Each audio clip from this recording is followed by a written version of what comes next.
निकालेंगे और उसका एक वचन से हम 4 वचन तक पढ़ेंगे।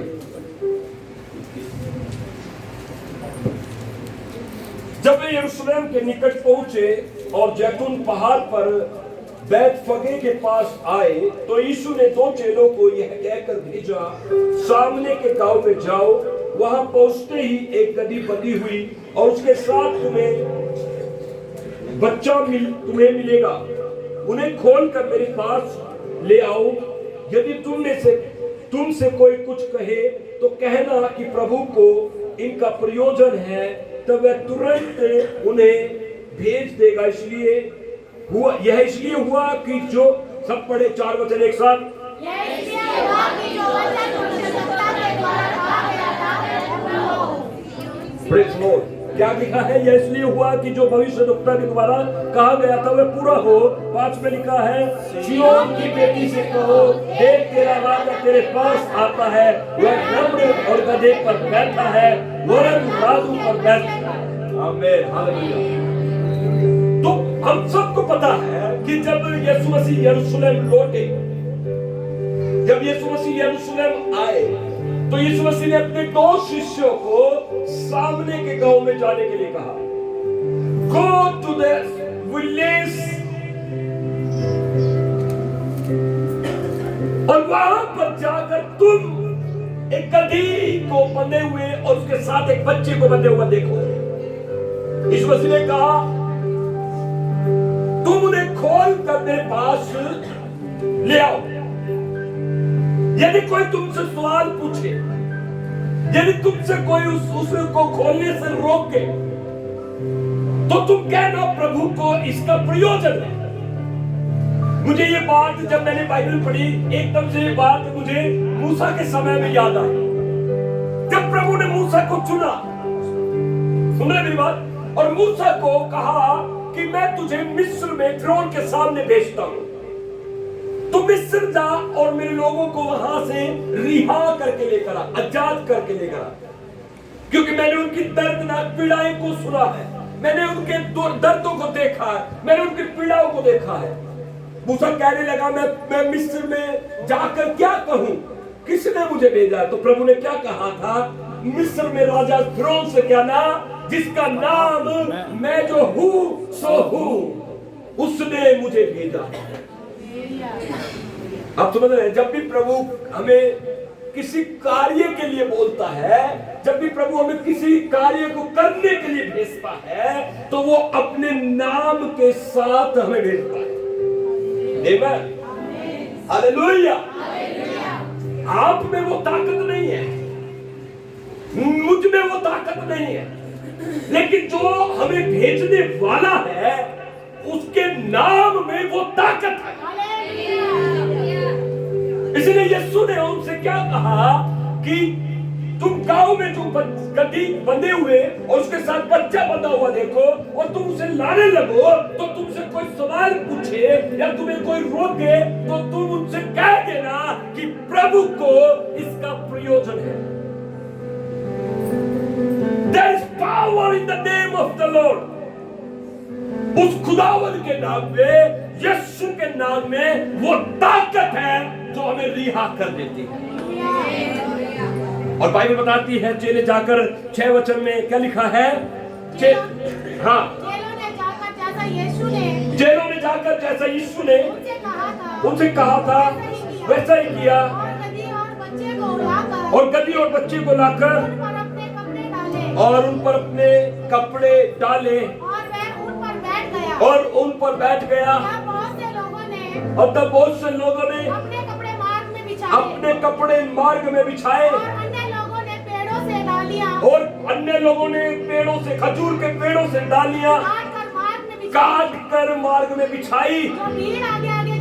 जो भीड़ यीशु के आगे आगे जाती और जो पीछे पीछे चली आती थी, पुकार पुकार कर कहती थी, दाऊद के संतान को होशाना। धन्य है जो प्रभु के नाम से आता है। आकाश में होशाना। जब उसने यरूशलेम में प्रवेश किया, सारे नगर में हलचल मच गई और लोग कहने लगे, और लोग कहने ये लगे कौन है? ये कौन है? लोगों ने कहा, लोगों ने कहा ये गलील के नासरत का भविष्यवक्ता यीशु है। ये गलील के नासरत का भविष्यवक्ता यीशु। आपको पता है यीशु मसीह का इतना बड़ा स्वागत इससे पहले कभी नहीं हुआ। यीशु मसीह यरूशलेम में पहले भी आए, पहले भी रहे, लेकिन इतना बड़ा स्वागत हमें देखने को नहीं मिला। इतनी बड़ी विशाल भीड़ कभी भी सुनने में यीशु मसीह के स्वागत में निकल कर नहीं देखी गई। आपको पता है उस भीड़ का इकट्ठा होना और उस भीड़ का यीशु मसीह को स्वागत करना कुछ रहस्यमय बातों को दर्शाता है। यीशु का स्वागत क्यों हो रहा है मैं बताता हूं। क्योंकि उससे थोड़े समय पहले यीशु मसीह बैतनिया में थे और वहां पर लाजर को जीवित किया था। किसको जीवित किया था? लाजर को। और लाजर कौन था? वो 4 दिन से मरा हुआ, कब्र में पड़ा हुआ एक व्यक्ति था, एक जवान था। और उतने बड़े मोजसे को देखकर, उतने बड़े चमत्कार को देखकर पूरा यरूशलेम, पूरा इस्राएल हिल गया था। और उसके बाद प्रभु यीशु मसीह ने 2 अंधों को आंखें दी, चमत्कार हुआ, मोजसे किए।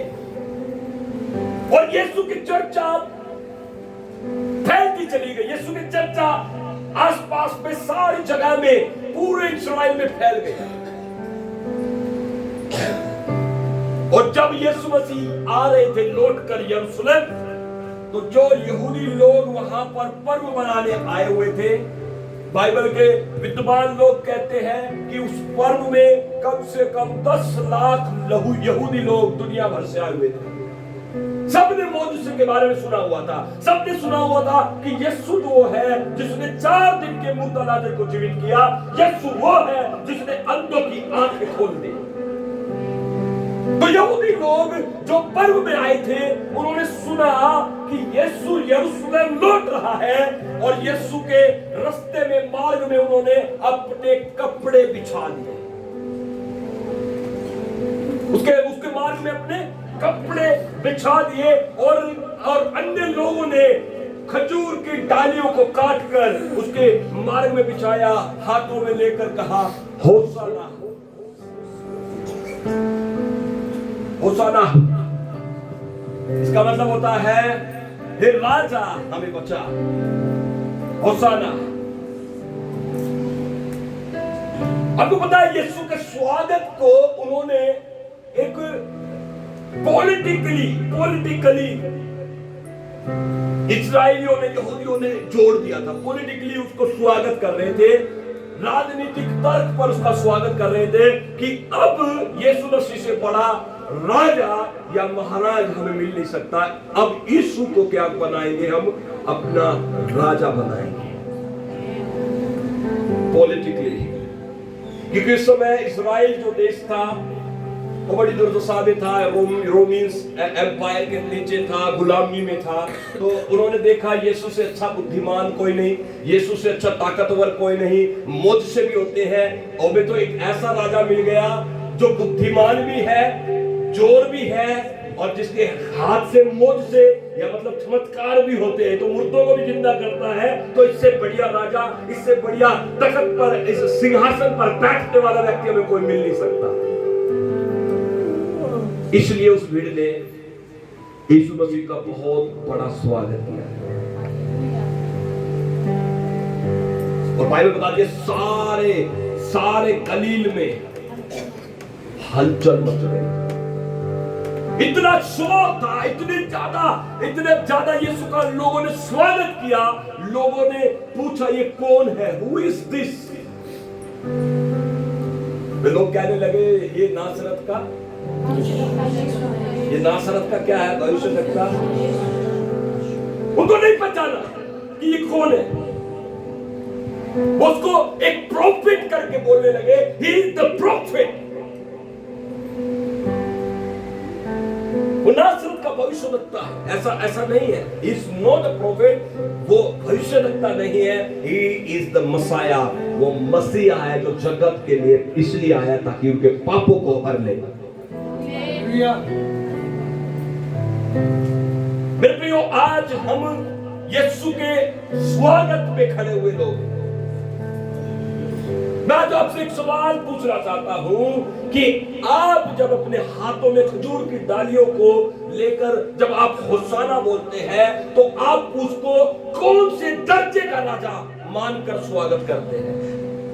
उस भीड़ ने यीशु को एक दुनियावी दर्जे का राजा करके स्वागत किया था, जहां पर यह घटना लिखी हुई है, जहां पर उन्होंने होशाना के नारे लगाए, जहां पर उन्होंने कहा धन्य जो प्रभु के नाम से आता है। उन्होंने ईमान करा कि यही वो बंदा है जो हमें रोमन एम्पायर से छुटकारा दिलाएगा। वे दुनियावी ताकतशाह की बात करने लगे, वे दुनियावी अपने जोर की बात करने लगे, यीशु को अपना मुखिया बनाने लगे। लोग बड़े खुश थे, बड़े आनंदित थे, लेकिन बाइबल बताती है यीशु मसीह यरूशलेम में एंटर हो रहे थे, होशाना के नारे लग रहे थे, तालियां बज रही थी, ढप बज रहे थे और बहुत जश्न मनाया जा रहा था। लोगों को लगा कि हमें एक बादशाह मिल गया और अब ये हमारे लिए एक नया ऐलान करेगा, ये हमारे लिए रोमन से लड़ेगा, अब ये हमारा प्रधान बनकर खड़ा होगा। उनको लगा कि अब चलो इसको दफ्तर में ले जाकर इससे बात करेंगे। यीशु मसीह दफ्तर नहीं गए भैया, दफ्तर गए। यीशु मसीह यरूशलेम में एंटर होने के बाद दफ्तर गए, दुनियावी ऑफिस में गए। जो लोग सोचते थे कि चलो इसका नामांकित करते हैं, अगला इलेक्शन फाइट करने के लिए हमें एक बढ़िया कैंडिडेट मिल गया।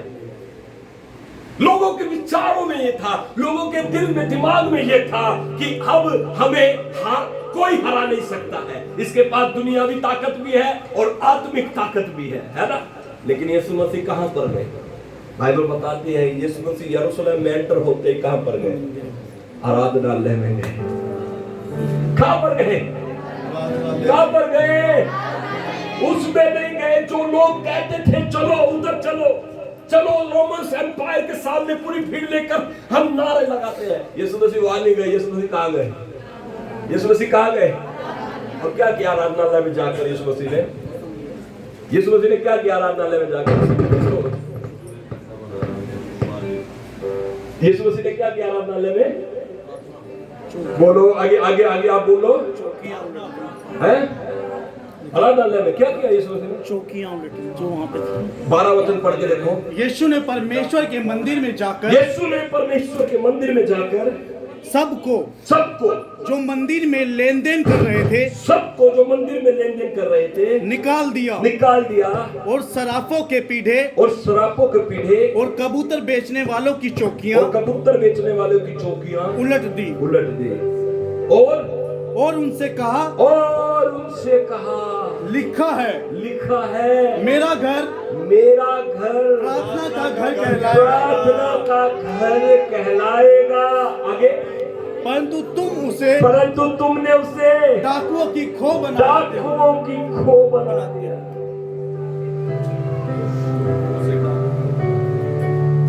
एक भीड़ जो यीशु के आगे और पीछे चल रही थी, वो भीड़ यीशु की महिमा इसलिए कर रही थी क्योंकि वो उसे एक दुनियावी राजा करके बनाना चाहते थे। लेकिन यीशु मसीह दुनियावी राजा नहीं हो गया। यीशु मसीह दुनिया का राजा बाद में, पहले यीशु मसीह अपने उद्देश्य को पूरा करने के लिए आए। उसने मंदिर में जाकर क्या किया? वहां पर लेन देन करने वाले लोगों से, बिजनेस करने वाले लोगों से, व्यापार करने वाले लोगों से क्या कहा? उनके पीढ़ों को उलट दिया, उनकी चौकियों को बाहर निकाल दिया और उनको क्या कहा कि मेरा घर प्रार्थना का घर है। मेरे प्रियो, पाम संडे हमारे जीवन में आत्मिक छुटकारे को बात करता है, एक स्पिरिचुअल फ्रीडम की बात करता है। हम सोचते हैं कि यीशु मसीह से सिर्फ हमें दुनियावी छुटकारे मिलेंगे, यीशु मसीह से सिर्फ हमें दुनियावी शान और शौकत मिलेगी। जो वो भीड़, चिल्लाने वाली भीड़ थी, उन्होंने सिर्फ यीशु मसीह दुनियावी आशीष को प्राप्त करने के लिए उसे स्वीकार किया, उसे राजा करके घोषित किया। लेकिन यीशु मसीह उन दुनियावी भीड़ को देखकर इतना प्रसन्न नहीं हुए भैया। वो अपने कार्य को करना चाहते हैं, वो अपने कार्य को करने के लिए आए और सीधा आराधनालय में जाकर वहां पर मंदिर की सफाई की। आपको मैं बोलना चाहता हूं, जिस समय आप आत्मा में छुटकारों को प्राप्त करना, आत्मा में यीशु मसीह को स्वीकार करना शुरू कर दोगे, दुनिया की बाहर की ताकतें आपके कदमों में झुकनी शुरू हो जाएगी। आपको दुनियावी ताकत की जरूरत नहीं है, आपको दुनियावी चीजों की जरूरत नहीं है। पहले आप आत्मा की बातों को सुनेंगे। You need spiritual freedom। आपको दुनिया से ज्यादा पहले आत्मिक छुटकारों की आवश्यकता है। चर्च, यीशु मसीह को हम सिर्फ उसको एक ऐसा प्रभु जानकर उसको आज महिमा देते हैं कि उसने मेरे जीवन में बड़े बड़े काम किए, उसने मुझे धन और संपत्ति में बढ़ा दिया, उसने मुझे दुनियावी आशीष दे दी। लेकिन मैं बता देना चाहता हूं, दुनियावी आशीष से बढ़कर यीशु मसीह आपको आत्मा की आशीष देना चाहता है, आपको आत्मिक छुटकारे देना चाहता है, आपको उद्धार देना चाहता है। जब उन चीजों को आप प्राप्त कर लेते हैं मेरे प्रियो, आपके लिए असली पाम संडे शुरू हो जाता है, आपके लिए रियल पाम संडे बन जाता है। हालेलुया। आज हम यीशु को कौन से तरीके से, देखिए यहाँ पर ये भीड़ तो यीशु मसीह को इस्राएल का बादशाह बनाना चाहते हैं। हालेलुया। लेकिन मैं आपको एक भीड़ और दिखाना चाहता हूं जो प्रकाशित वाक्य में मैंने देखी, उसके 7 अध्याय निकालेंगे जल्दी। प्रकाशित वाक्य 7 अध्याय, देखो प्रकाशित वाक्य 7 अध्याय 9 वचन पढ़े, मैं पढ़ता हूं, सुनिएगा ध्यान से। अपनी बाइबल में देखो सब जन, प्रकाशित वाक्य 7 अध्याय 9 वचन।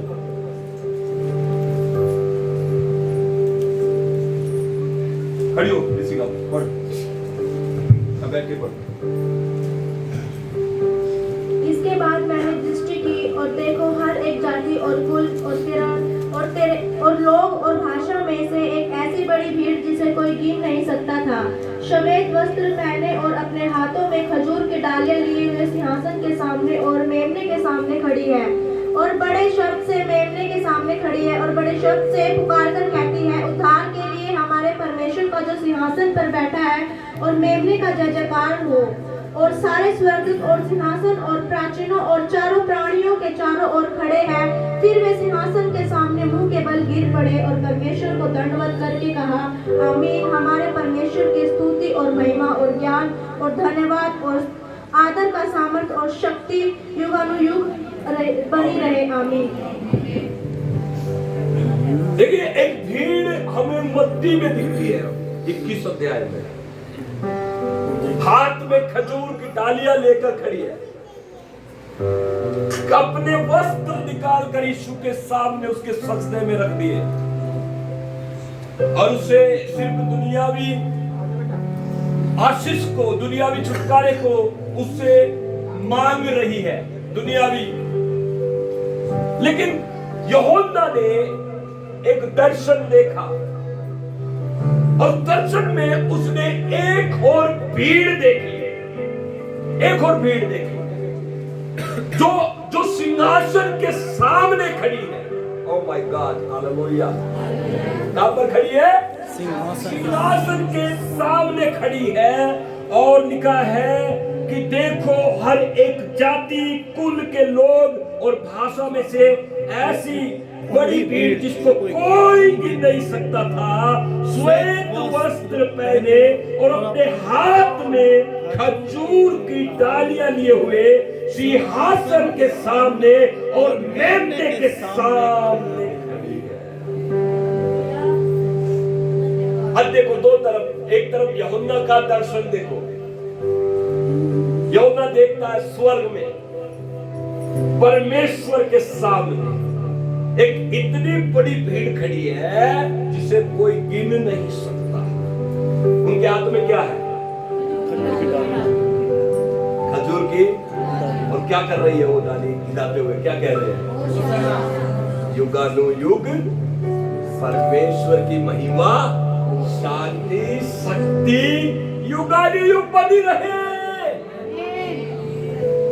उसका राज्य सिर्फ जमीन पर नहीं है, उसका राज्य थोड़े दिन का नहीं है, उसका राज्य 1 साल का नहीं है, उसका राज्य युगानुयुग तक का है। ये जो प्रकाशित वाक्य में आपने पढ़ा है, इसके लिए अपने आप को तैयार करें। सुन रहे मेरी बात को चर्च? ये वो भीड़ के बारे में बात कर रहे हैं जो एक पृथ्वी पर इकट्ठी हो रही है आप और मेरे रूप में। ये वो भीड़ है जो स्वर्ग में दिखी है प्रकाशित वाक्य में कि वहां पर हम सबका परमेश्वर के सिंहासन के सामने खड़े होंगे और हम उस समय परमेश्वर की महिमा करेंगे, खजूर की डालियां लेकर उसको धन्यवाद देंगे।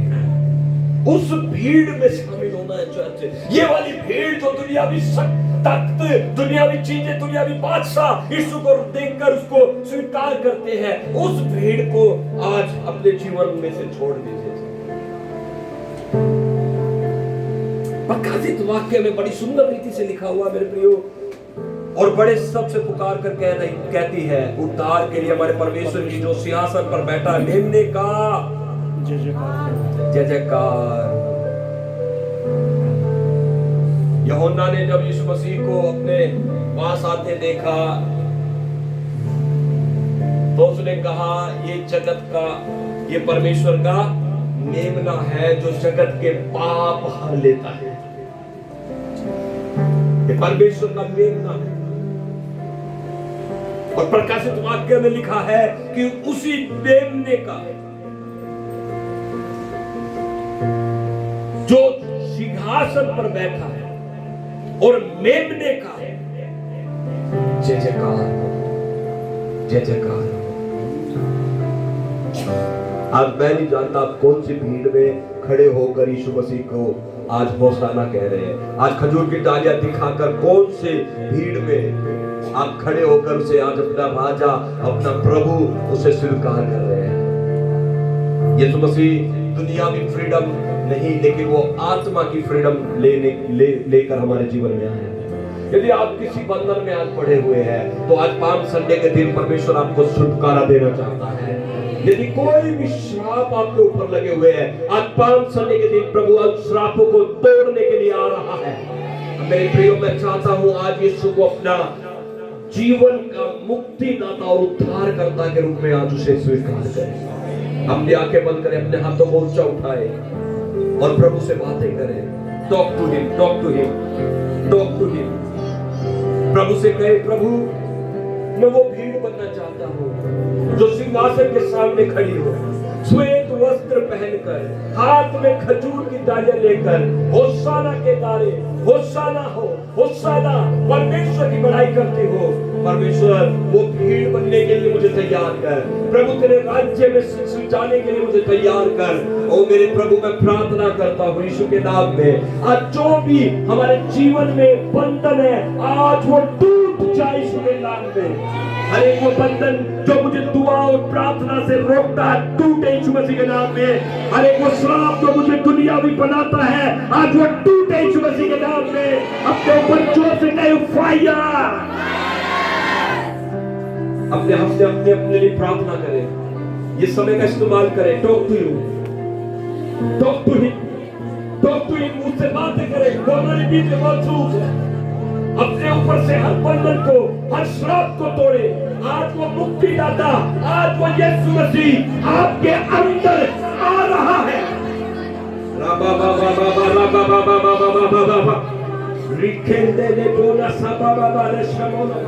प्रभु तेरी बड़ाई हो, प्रभु तेरी बड़ाई हो, प्रभु तेरी। अपनी आवाज को बुलंद करके प्रार्थना करें, कोई चुप न रहेगा। Thank you, Jesus. Thank you, Jesus. Thank you, Jesus. कहीं हर एक वो बंधन जो मुझे आत्मा में बढ़ने के लिए रोकता है, आज मैं खुदावन यीशु के नाम में उसके ऊपर फायर को रिलीज करता हूँ, फायर को रिलीज करता हूँ। ओ बाबा बाबा रामा, हर एक पाप के ऊपर फायर को रिलीज करता हूँ। ओ पवित्र आत्मा तेरी सामर्थ को मैं खोलता हूँ। हर एक बंधन जो मेरे जीवन में है, आज वो टूट जाए यीशु मसीह के नाम में, आज वो नष्ट हो जाए यीशु मसीह के नाम में।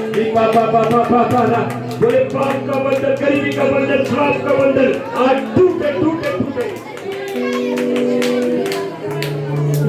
हो सकता है आपने दुनियावी चीजों को हासिल किया, हो सकता है आप दुनियावी रीति से बहुत सक्षम है, लेकिन आत्मा में यदि कोई भी बंधन है, आज यीशु के नाम में टूट जाए। और मैं देख रहा हूं प्रभु का आत्मा आज यहाँ पर हमारे बीच में काम कर रहा है। अंधकार आपके अंदर से निकल रहा है, बारिश बन के नाम उजियारा हो जाए।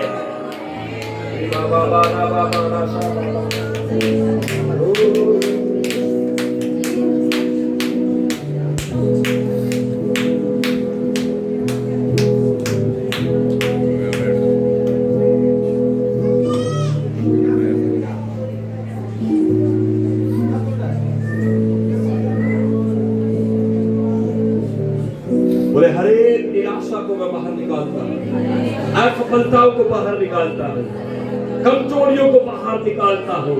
खुदावंद यीशु के नाम में मेरा शरीर, मेरी आत्मा, मेरा प्राण पूरी रीति से प्रभु का है। अपने लिए प्रार्थना करें, प्रार्थना करें, pray pray pray pray pray pray pray अपने आप को समर्पित करें। यही पाप संडे है मेरे प्रियो, इसी को पाप संडे कहते हैं, जब हम अपने आप को प्रभु के हाथों में समर्पण कर देते हैं।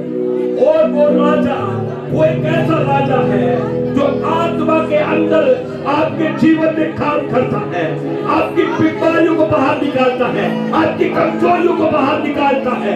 यीशु मसीह के नाम में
आशीष पा रहे हैं। हमें यीशु मसीह स्वाभाविक नहीं, यीशु मसीह आत्मिक छुटकारा हमें देने के लिए आया है। हालेलुया।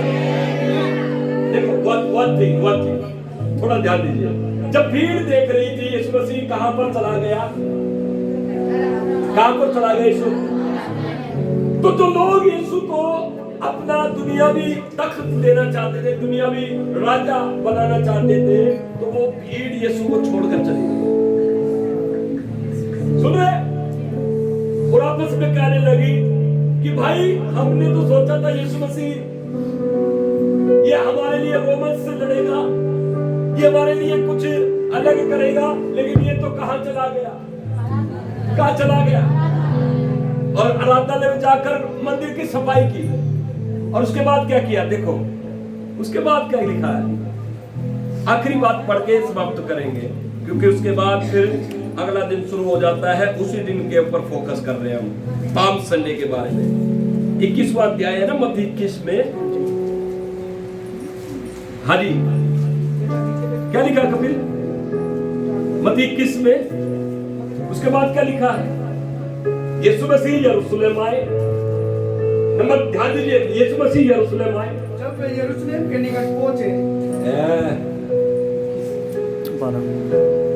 मैंने सुनो मेरी बात, पहले यीशु मसीह यरूशलेम आए, फिर यीशु मसीह आराधनालय गए, फिर यीशु मसीह ने आराधनालय को साफ किया।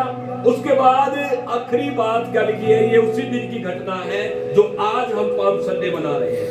उसके बाद क्या लिखा है, मेरा घर प्रार्थना का नहीं ये हो गया। इसके बाद क्या लिखा, प्रार्थना का घर कहलाएगा, है परंतु तुम उसे नहीं, खत्म। हालेलुया।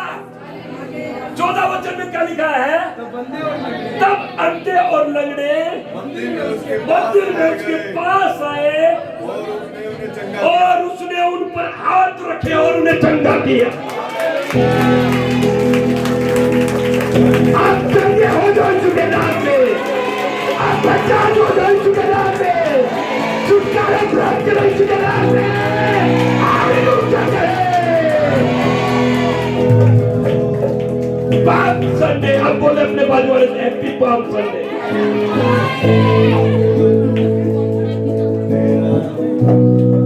हालेलुया। उसके बाद क्या हुआ, यीशु ने उन पर हाथ रखे, अंधे उसके पास आए, हाँ लंगड़े उसके पास आए, और उसने उन्हें 15 में लिखा, परंतु और शास्त्रियों ने अद्भुत कामों को जो उसने किए, और ये है भीड़ में खड़े होने का, ये भीड़ में खड़े होने का नतीजा। पहले ताली बजाते थे, है ना। 15 वचन क्या कहता है, अब उसको मारने का षड्यंत्र बनाते हैं। ये लिखा है बाइबल में, क्या लिखा है, तमन्ना पढ़ो। मत्ती 21 का 15।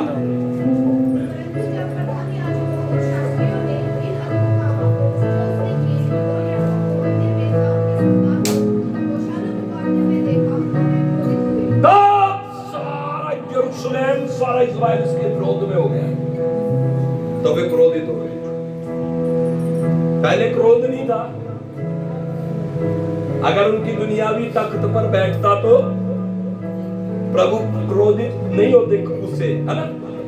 लेकिन उसके बाद जब वो यरूशलेम में आने के बाद मंदिर में गए, मंदिर को साफ किया, आत्मिक चीजें की, आत्मिक बातें की, और अंधे लंगड़े लूलों को, सबको, बीमारों को चंगा किया।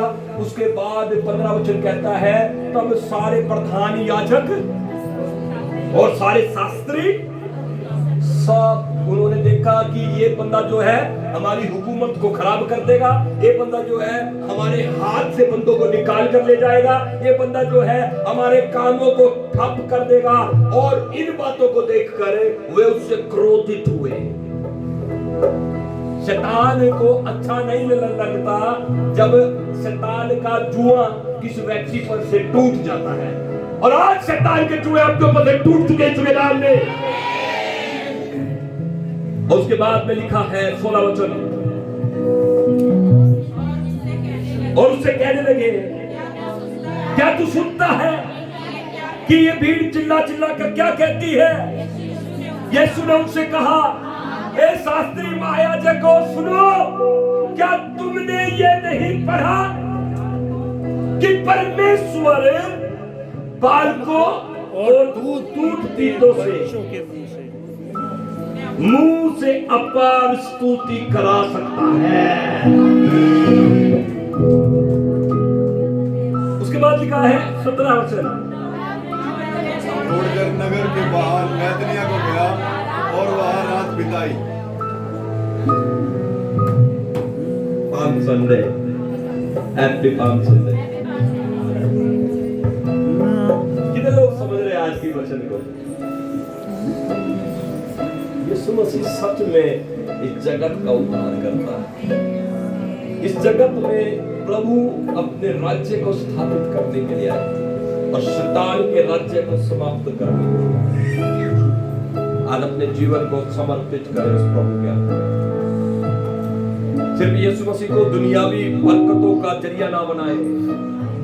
याद रखे उसका राज्य युगानुयुग होता रहे। उसका राज्य हमेशा के लिए है, अब से लेकर अब तक हमेशा के लिए उसका राज्य है। Praise the Lord। जब आप उसको अपने जीवन में उसको राजा बनाकर स्वीकार करते हैं, इस जमीन का नहीं, इस जमीन और आसमान का, दोनों का, तब असली मुक्ति, असली उद्धार आपके जीवन में शुरू हो जाता है। Praise the Lord। प्रभु आप लोग को आशीष दे। जय मसीह।